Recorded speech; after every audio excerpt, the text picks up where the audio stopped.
The gravel crunched under my boots. Each step a sharp crack against the quiet of the lake. The air smelled of pine and damp earth. The kind of scent that promised peace until I saw it. A gleaming white SUV. Parked dead center in my cabin's lot. Its chrome rims winking in the late afternoon sun like it owned the place. My lot. My sanctuary. The one place I could escape the city's hum and the HOA's endless emails. My jaw tightened. A slow burn creeping up my chest. I'd spent years saving for this cabin. This slice of nowhere by Lake Wisteria. Where the water lapped soft and the stars didn't have to compete with streetlights. And now, this. I circled the SUV. My breath fogging in the October chill. No note. No apology. Just tire tracks gouging my grass. The license plate read Karen Queen. Of course. Karen Whitaker. The HOA president from hell. Whose voice could curdle milk and whose rules choked the life out of our little lake community. She'd been after my cabin since I bought it too rustic. Too unkempt. For her manicured vision of Wisteria shores. I'd ignored her fines. Her letters. Her passive-aggressive voicemails about my wildflower garden, violating aesthetic standards. But this. Parking her gas guzzler on my land. This was war. I leaned against my truck. The cold metal biting through my flannel. And let out a long, shaky sigh. My fingers twitched for the wrench in my toolbox. I'm a welder by trade. Hands calloused from shaping steel. Bending it to my will. I could fix this. I could make her regret it. But first, I needed to know why. Why my lot? Why now? The lake was still. Its surface a mirror for the fiery maples lining the shore. I trudged to the community board by the dock, where Karen's latest decree was pinned like a royal edict. Parking restrictions in effect. It read. Her loopy signature sprawling at the bottom. Due to overflow, residents may use unoccupied lots. Unoccupied. I'd been here every weekend. My truck's oil stains marking the gravel like a signature. She knew. This wasn't overflow. This was her flexing.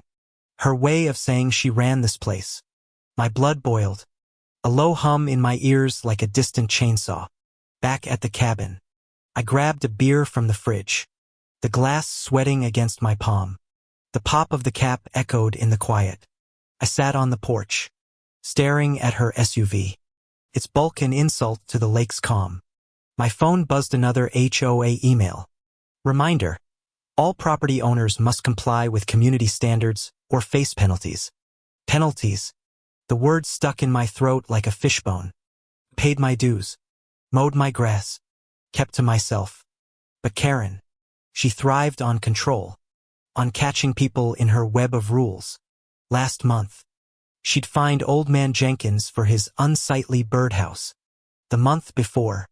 She'd threatened to tow Maria's camper for exceeding lot boundaries by an inch. And now, my lot. I was halfway through my beer when headlights swept across the trees. A beat-up hatchback rattled into the lot next door. And out stepped Riley, the kid who mowed lawns for half the cabins here. 19. Lanky. With a mop of red hair and a grin that said he'd seen it all. He slung a backpack over his shoulder and ambled over. His sneakers scuffing the dirt. Yo, Ethan. He called, nodding at the SUV. Karen's ride. She's been bragging at the community center about reclaiming space for the HOA. Said your lot was fair game since you're never here. Never here. I snorted, crushing the beer can in my fist. The aluminum crumpled with a satisfying crunch. I was here last weekend. She's full of it. Riley shrugged, his eyes glinting with something sharp. She's been sniffing around my mom's place too. Keeps saying our dock's too close to the waterline. Mom's freaking out, can't afford another fine. He kicked a pebble, sending it skittering into the grass. You gonna let her get away with this? I didn't answer. Not yet. But the idea was forming. A spark in the dark of my mind. Riley lingered, his breath puffing in the cold. Then nodded like he knew what I was thinking. Whatever you do, man, make it good. She's got it coming. That night, Couldn't sleep. The cabin creaked, the wind whispering through the pines like a warning. I lay on the couch, the glow of my laptop casting shadows on the wood-paneled walls. I scrolled through the HOA bylaws, every word dripping with Karen's smugness. Nothing about welding. Nothing about taking matters into your own hands. By 2 a.m., the spark had become a fire. I grabbed my welding gear from the shed. The weight of the torch familiar. Grounding. The night smelled of frost and rebellion. Under the cover of darkness. I worked fast. The SUV's doors were steel. Perfect for my torch. The blue flame hissed. A low growl as I sealed the driver's side shut. Then the passengers. Sparks flew. Tiny comets against the black. The metal glowed red.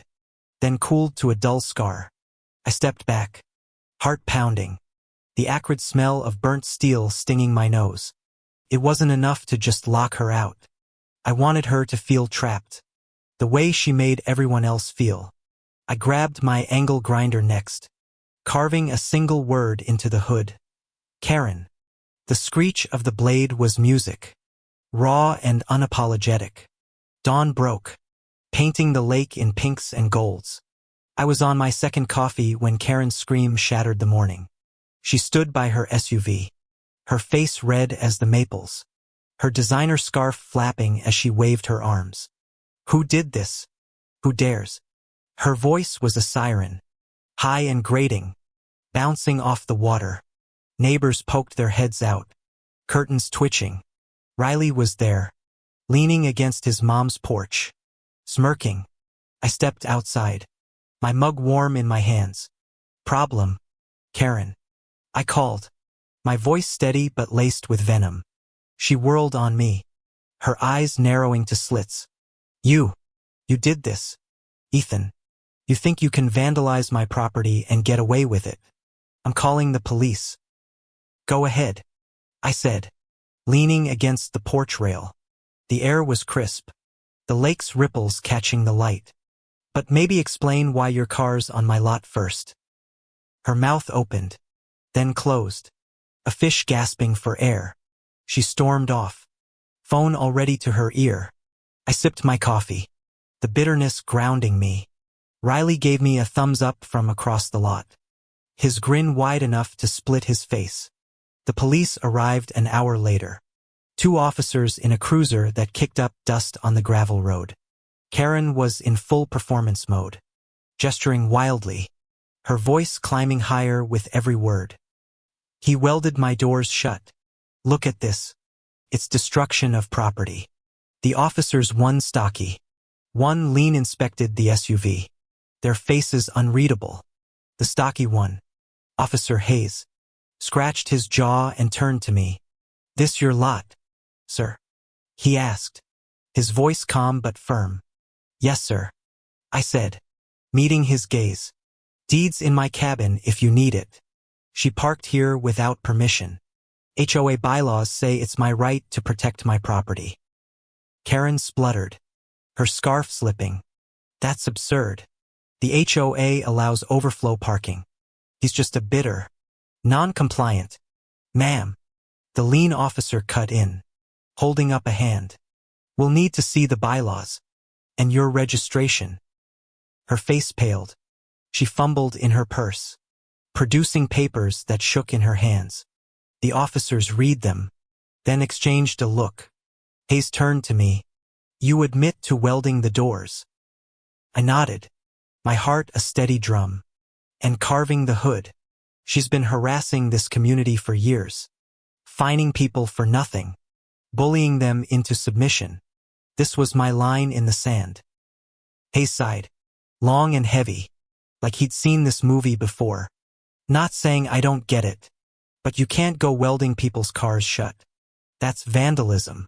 He paused, glancing at Karen's SUV. But parking on private property without consent. That's trespassing. And this vehicle's registration. He held up the papers. Expired. 2 months ago. Karen's face crumpled, her queenly facade cracking. That's a mistake. I renewed it. I swear. The officers didn't buy it. They called for a tow truck, the rumble of its engine rolling in like thunder. Karen's protests grew shrill. But the neighbors Jenkins, Maria, Riley's mom watched from their porches, silent but satisfied. The tow truck's hook clanked as it latched onto the SUV, dragging it off my lot with a groan of metal. Karen followed, shouting about lawsuits, her scarf trailing like a fallen flag. Hayes handed me a citation for vandalism, a fine I'd pay without blinking. Next time, call us first, he said, but his eyes held a flicker of respect. You made your point. As the cruiser pulled away, the lake settled back into its rhythm, the water lapping soft and steady. Riley wandered over, his hands in his pockets. Worth it? He asked. I looked at the empty lot, the grass torn but free. The air smelled clean again, like pine and possibility. Yeah, I said, my voice low but sure. Sometimes you gotta break a rule to make things right. The sun climbed higher, warming the chill from my bones. Karen's reign wasn't over to be back with her fines and her fury. But today, the lake was ours. Today, we'd won. And that was enough.